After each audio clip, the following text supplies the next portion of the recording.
If you're new in town or just new to this whole podcast thing, you're tuning in to Law by Night, the podcast that discusses all things vampiric with no fear of breaching the Masquerade. In this episode, we continue to unravel the mysteries behind the origins, motives, and cultures of the 9 major vampiric bloodlines in the world of darkness.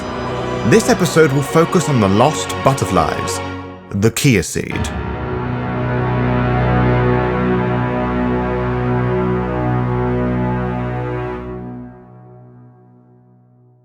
No matter what you believe regarding our origins, it is fair to assume that a large sum of us came about due to an individual's attempts at experimentation. Think about that for a moment.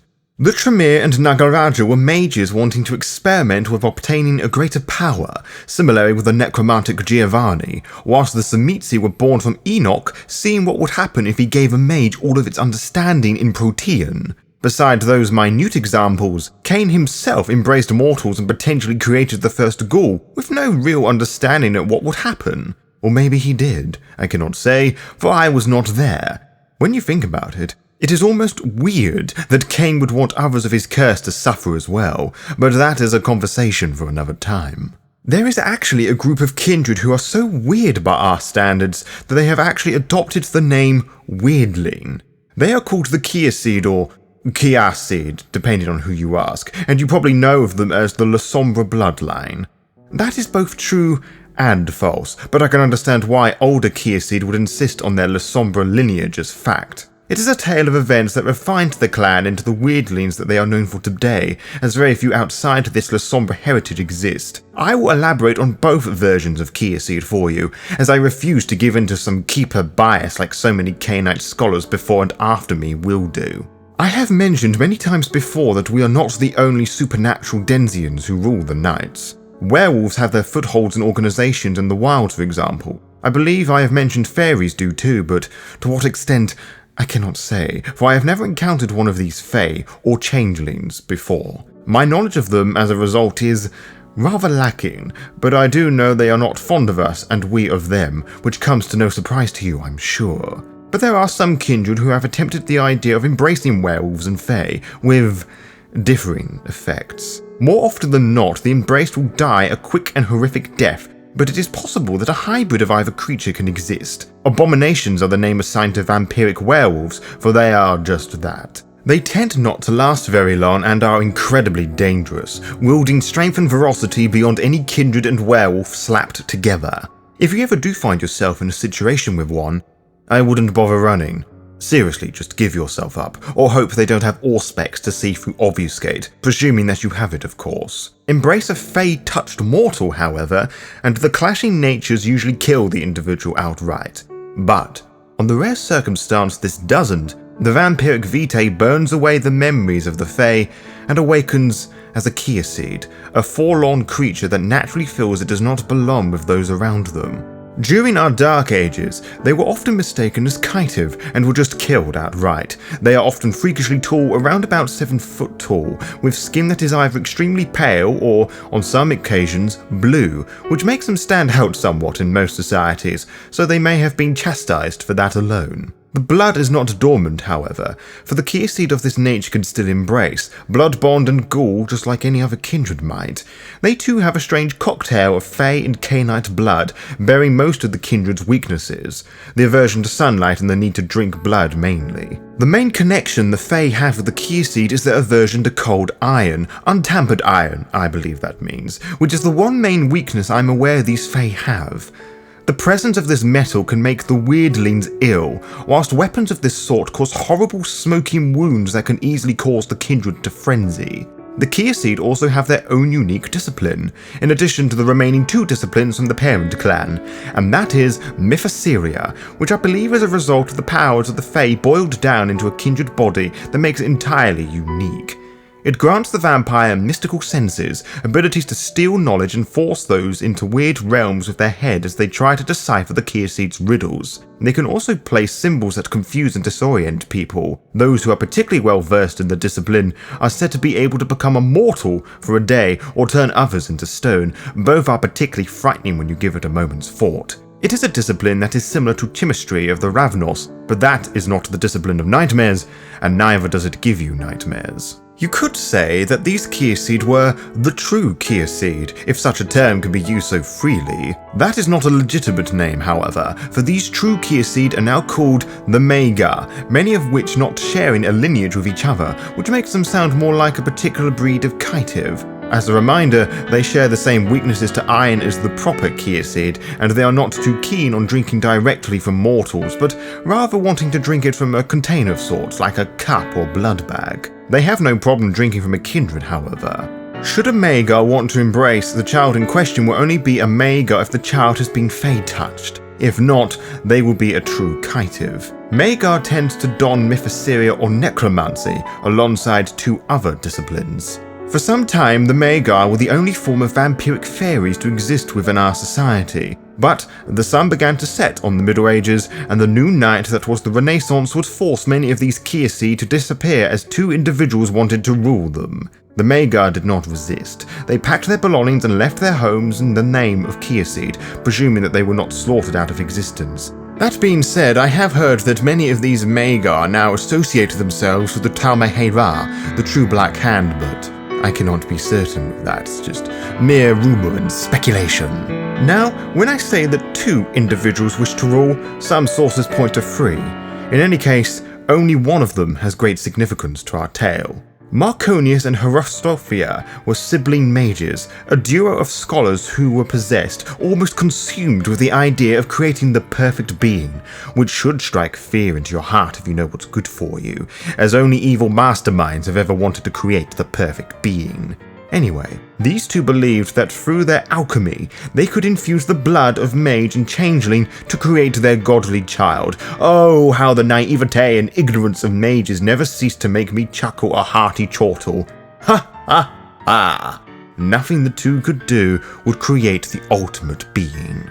Ironically, Marconius' status as a nobleman caught the attention of the La Sombra, unaware of the mastery of his alchemy. Marconius was made to embrace his sister and went about embracing his experiments, feeding them his bloody concoctions to try and create his perfect being. Meanwhile, his sister would study the La Sombra arts, particularly that of the Abyss. She proposed that whilst her brother's mixture was correct, the environment that they created was not. She offered herself as the final test subject as the siblings entered the Abyss, where ungodly creations that would put the likes of Lovecraft's creations to shame were created and destroyed as Marconius fed his sister the solution before draining her dry. He would return to our world as a Cainite, but not as before. His eyes resembled orbs of murky black and his skin became a glowing chalk white. In short, he technically became the progenitor of what you would now call Clan Kiasyd, with mythosyria replacing potence. This is how many Kiasyd of the La Sombra origin recite the tale of Marconius and his weirdling chowder,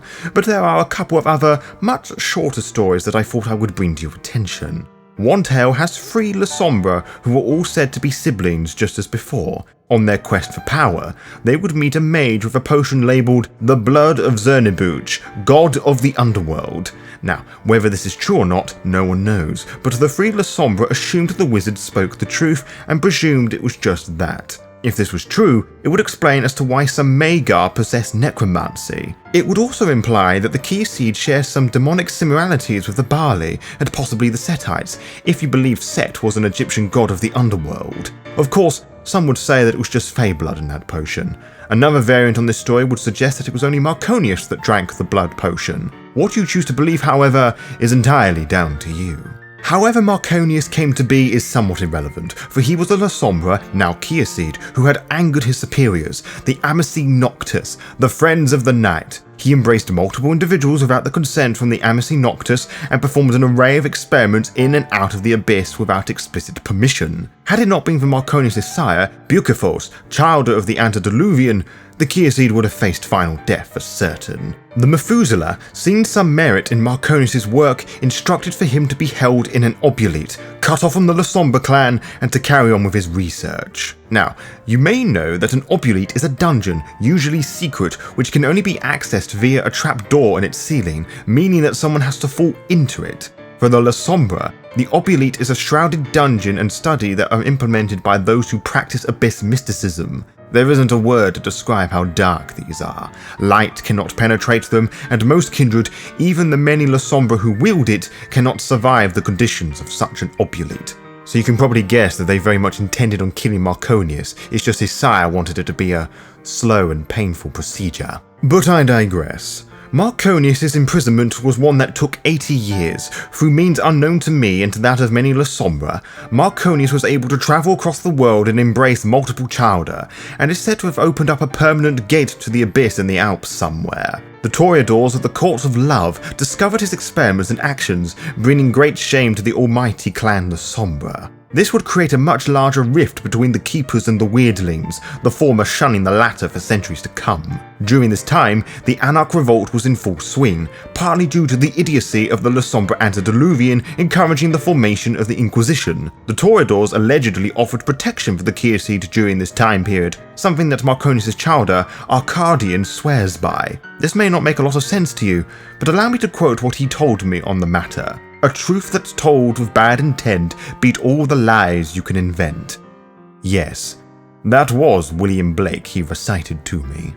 Marconius did not judge his former clan for locking him up. He knew that he was weird in appearance and mindset and was almost eager to carry on with his research. However, he would not be so enthusiastic to leave his imprisonment.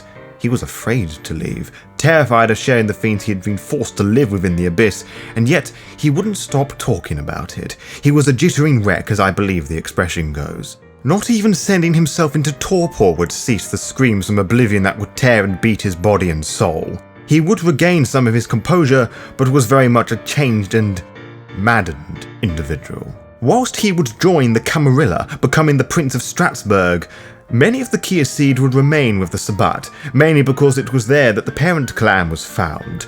Such Kiasyd performed the acts of Rite, joined packs, and anything else you would expect the Sabbat to do. They would contribute to the sect in small ways, developing the paths of Lilith and honourable accord. It is one of the few things that made the La Sombra tolerate the bloodline.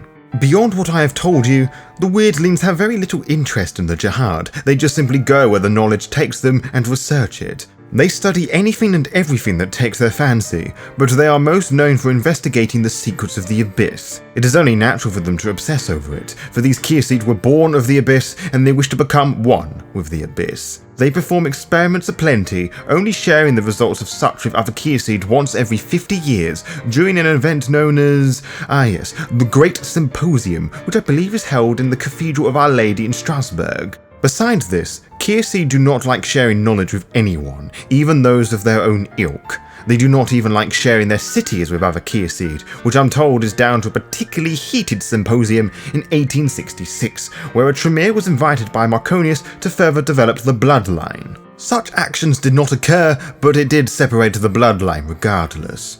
Oh, and the Tremere was slaughtered in the process as well, which may appease you. But I'm sure you already knew of the Kiasyd's obsession with lore and secret hunting, which is probably why you wanted me to discuss them in detail, to bust the myths as it were. Do they really sit in candlelight in massive libraries, writing in riddles with quill and parchment, you ask? Well, some do for sure, but you really should stop stereotyping neonate. It is an awful habit. It is on par with smoking in my books. Just look around you. What do you see? A fucking fantastic study in a 3-story mansion owned by one of the most hideous Nosferatu you will probably have the misfortune in seeing, with not a sewer in sight. And smell. Only a few Kiasyd are what you would call full-time librarians. The use of Dominate can only get you so far. I told you earlier they go where the knowledge is, which makes them quite the apt explorers. Their wanderlust is greater than most kindred, as is their quest for information. And, with secrets as your weapon, the Jihad can become quite the plaything, making them similar to the Nosferatu for a brief, fleeting moment. And if you're not frightened by them, you really should be. They can manipulate your mind just as easily they do the shadows. If that fails, they can make you tell your deepest, darkest secrets and can pick apart the lies with ease. Still not convinced? I was actually hoping that you'd say that, for I have saved one piece of weirdling behavior just for this particular moment. The Kiasyd have a refined palate. Not in the same way that the Ventrue might. It is not a weakness per se, but they know what they like. Like Marconius, they enjoy their cocktails. Lupine, Demon, Fae, Kindred, they are all viable options to develop the Kiasyd, who are perhaps one of the eldest unliving bloodlines.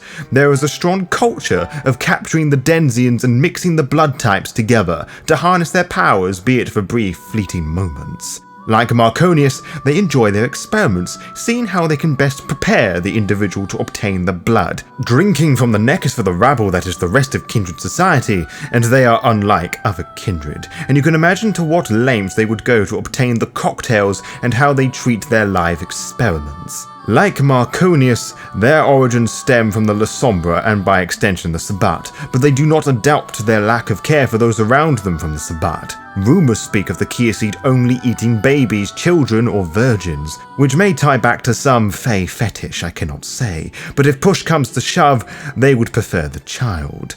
Some say they skin their meals before drinking it dry, and whilst I wish I can honestly say that I was making all of this up, there is quite a bit of evidence to suggest that there is some truth that lies behind some of these claims. Again, you may not be too frightened by this, as this is not all too different from the Tzimisce. The insistence of torture for experimentation's sake does not come from the Tzimisce.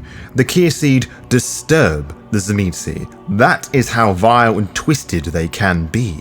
Whilst the Tzimisce revel in frightening their captives, showing off how powerful and scary they are, essentially whipping their vampiric dicks about, there is no sense of pride with the Kiasyd's acts. There is no shame to it either. To them, it is perfectly acceptable. They are perfectly content of being the boogeymen of children, to slowly drain a Bruja and a Cappadocian dry, just to see if it can provide a substantial improvement to the bloodline as a whole, to burn down a whole village, to act as a diversion so they could acquire the ancient tome they have been after. Good. Now you're scared. To be kept updated, follow the Law by Night VTM Twitter and Instagram pages to find out when we will upload each episode. You can also find out by subscribing to the YouTube channel and clicking on the little bell, as you'll be immediately notified when the latest episode is live. Until next time, farewell.